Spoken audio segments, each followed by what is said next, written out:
Oke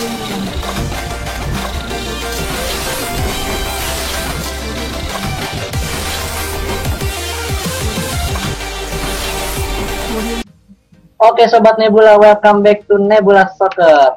Pada video kali ini kita kembali dalam segmen diskusi sepak bola.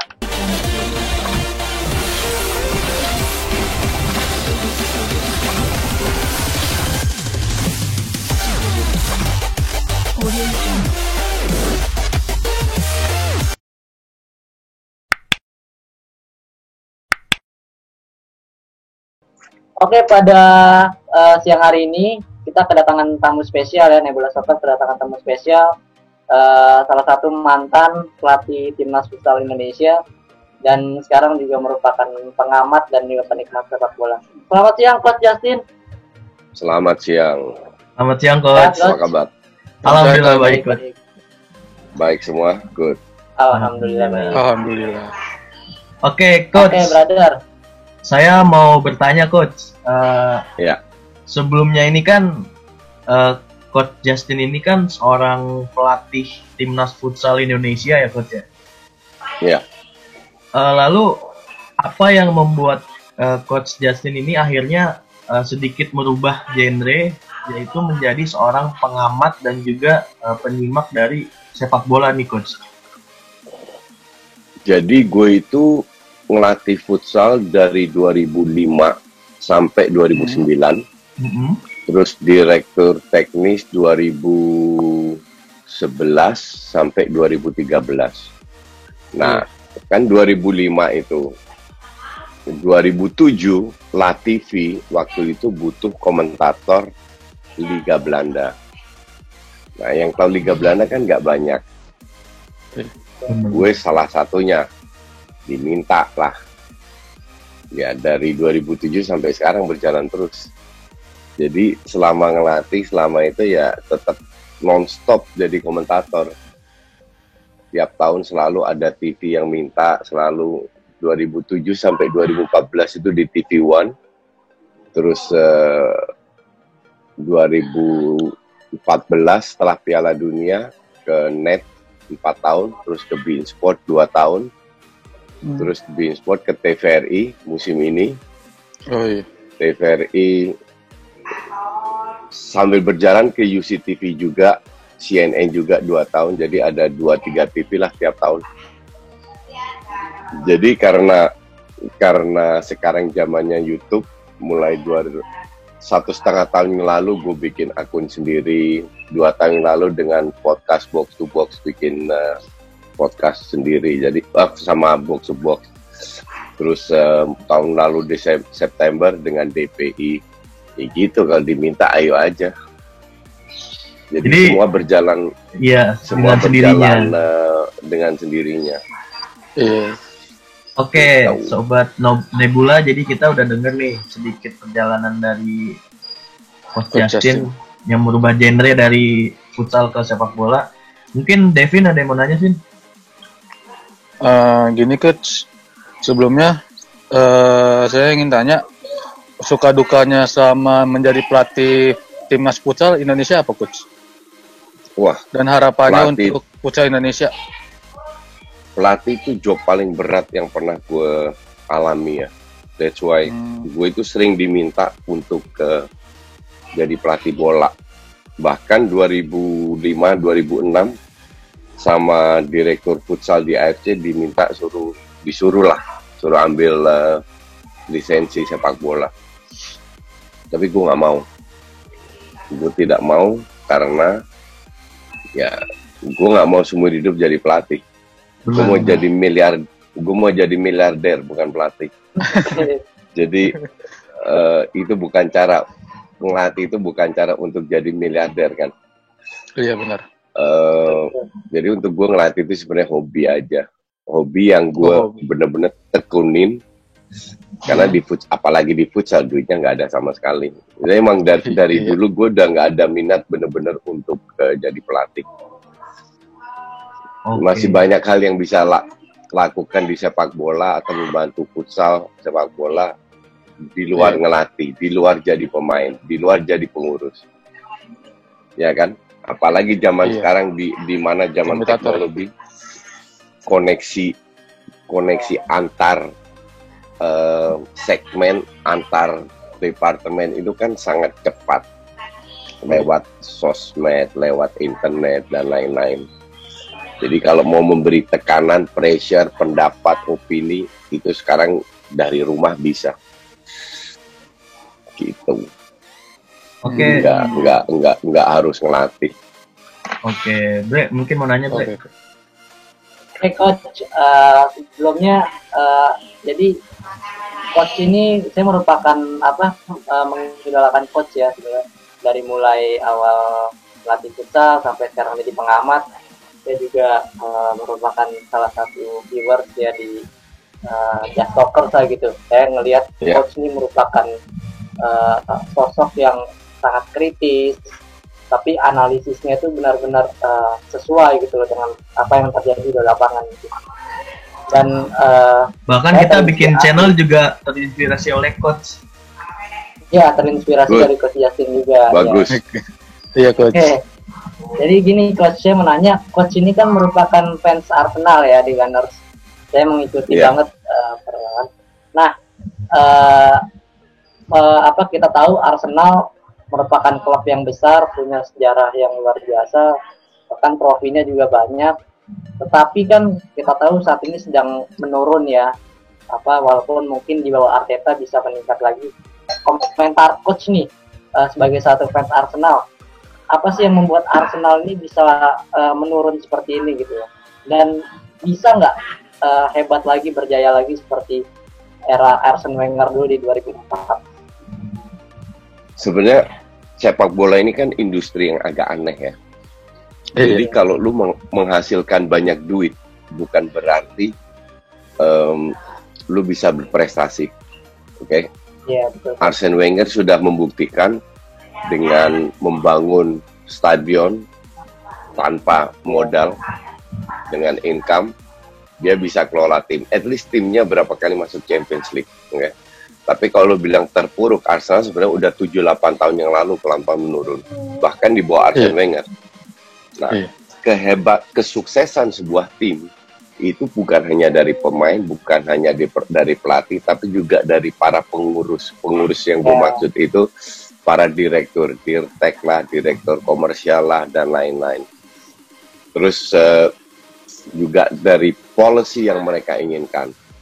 Oke. Nah, kita tahu, gue kasih contoh paling bagus lah, Leicester City dengan dana pas-pasan bisa menjadi juara, tapi mainnya ya kayak gitu. Karena pondasi untuk meraih juara itu sangat oportunis, sangat pragmatis, maka dari itu tidak bisa mereka teruskan. Beda dengan Liverpool sekarang. Kehebatan Liverpool, pondasi bermain berdasarkan sebuah filosofi sudah 3 tahun yang lalu kelihatan. Mereka masuk final Champions League, itu sebuah prestasi yang luar biasa. Tahun lalu mereka juara Champions League. Oke, selisih 1 poin nggak juara.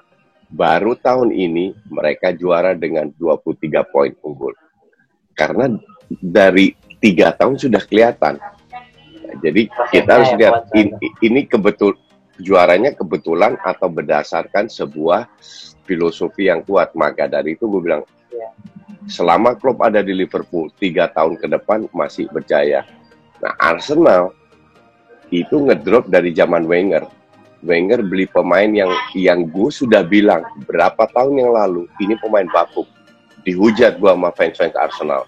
Pemain kayak Ramsey, Wilshere, Welbeck, Iwobi, itu dari kapan tahun. Kalau lu ngikutin gue di Twitter, lu tahu gue bantai semua itu pemain. Dan terbukti, Wengernya dipecat, pemain-pemainnya dijual-jualin semua, ya kan? Nah, sekarang yang dibutuhkan adalah sinkronisasi antar pemain, pelatih, dan manajemen. Tidak harus selalu beli pemain Vegas. Contoh paling bagus ya kembali lagi ke Klopp. Siapa yang kenal Robertson 4 tahun yang lalu? Siapa yang kenal Trent Alexander-Arnold 3-4 tahun yang lalu? Kan nggak ada. Mereka beli Van Dijk 70 juta, Alisson 50 juta, tapi yang apakah mereka keluar duit 130 juta? Enggak. Mereka dapat 10 juta, 15 juta. Dari mana? Dari penjualan Coutinho.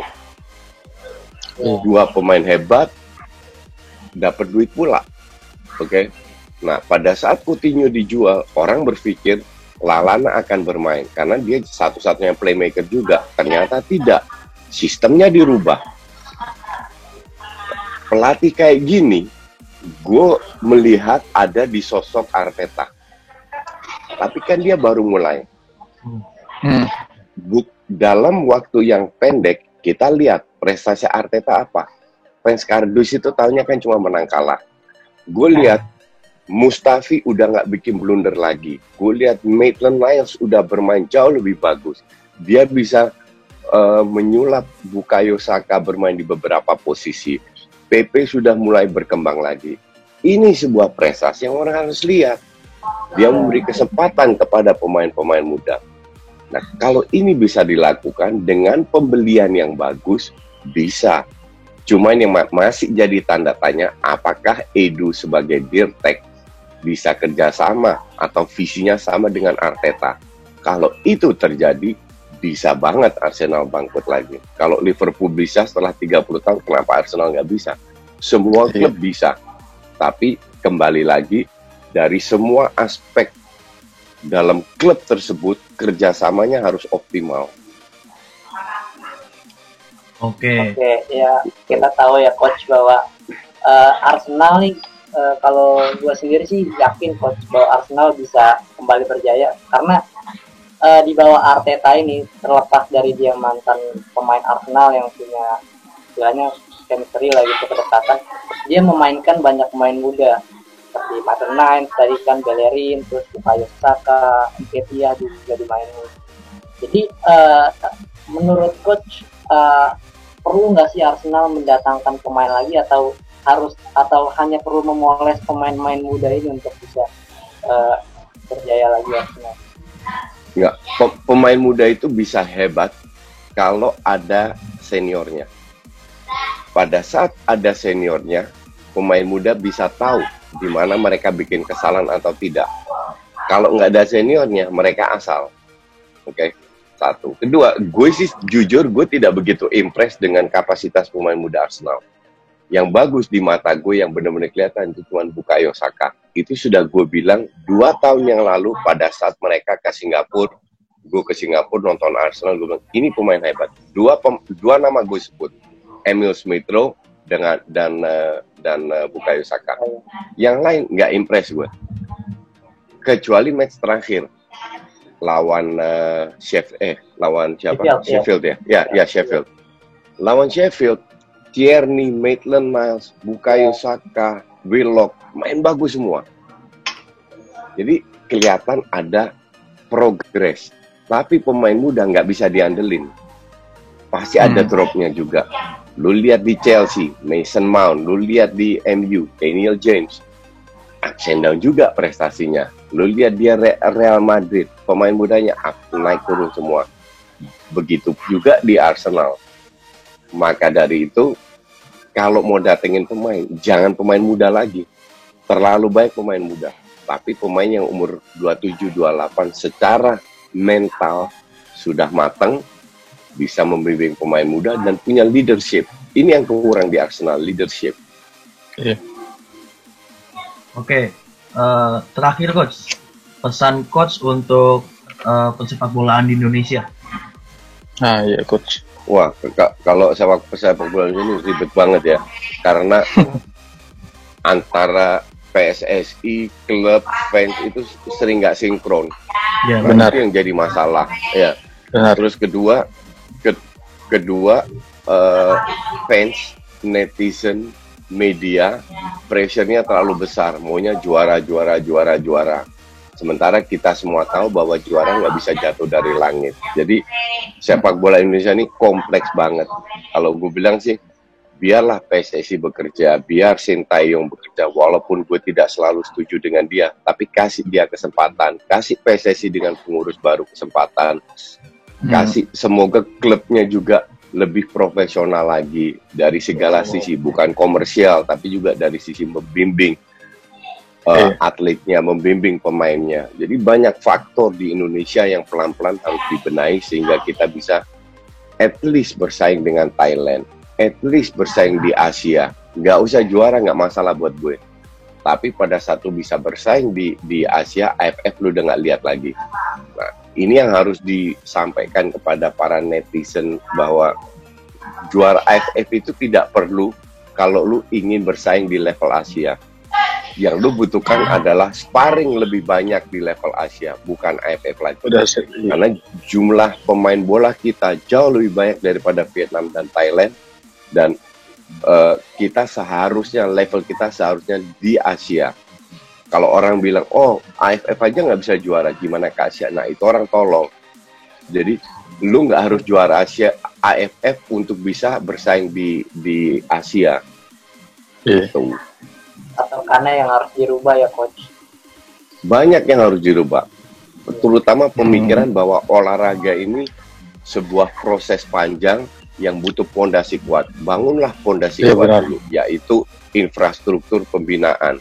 Baru dari situ kita lihat, bikin kompetisi yang bagus. Kompetisi yang bagus itu dari Sabang sampai Merauke, dari umur 6 tahun sampai 17 tahun. Habis itu baru lihat, klubnya harus profesional, mulai dengan bayar gaji on time lah. Terus jadwal untuk PSSI, jadwalnya lah bikin logis lah, karena pemain bukan robot, nggak bisa sekarang main Rabu, main Jumat, main. Itu kan menurunkan kualitas permainan. Pada saat kualitas permainan menurun, imbasnya ke timnas. Jadi jadwal ini harus rutin, seminggu sekali, 4-5 hari istirahat dan latihan, baru next match-nya lagi. Nah, kayak gitu aja kita susah bikinnya. Benar-benar. Iya. Makanya kalau bicara soal sepak bola Indonesia nggak ada habisnya. Bener coach. Oke, sobat Nebula semua. Jadi kita udah dengar tadi diskusi kita dengan Coach Justin. Sebelumnya Coach, terima kasih Coach. Ya, terima kasih Coach. Sama-sama. Terima kasih Coach. Sukses selalu, karena kita tahu ya, bikin video atau podcast pun dengan modal HP pun cukup. Benar banget Coach. Seperti yang gue lakukan. Ya. Iya benar Coach. Oke Coach. Thank you juga Coach. Sama Coach. Thank you juga Coach. Thank you juga Coach. Oke, sobat Nebula Soccer semua. Jadi kita sudah melihat video diskusi kita dengan Coach Justin. Buat kalian semua yang suka sama video ini, jangan lupa buat like dan juga komen, terutama juga share ke teman-teman kalian, dan terakhir juga jangan lupa buat subscribe. Oke, sekali lagi terima kasih semuanya. Selamat siang. Assalamualaikum warahmatullahi wabarakatuh.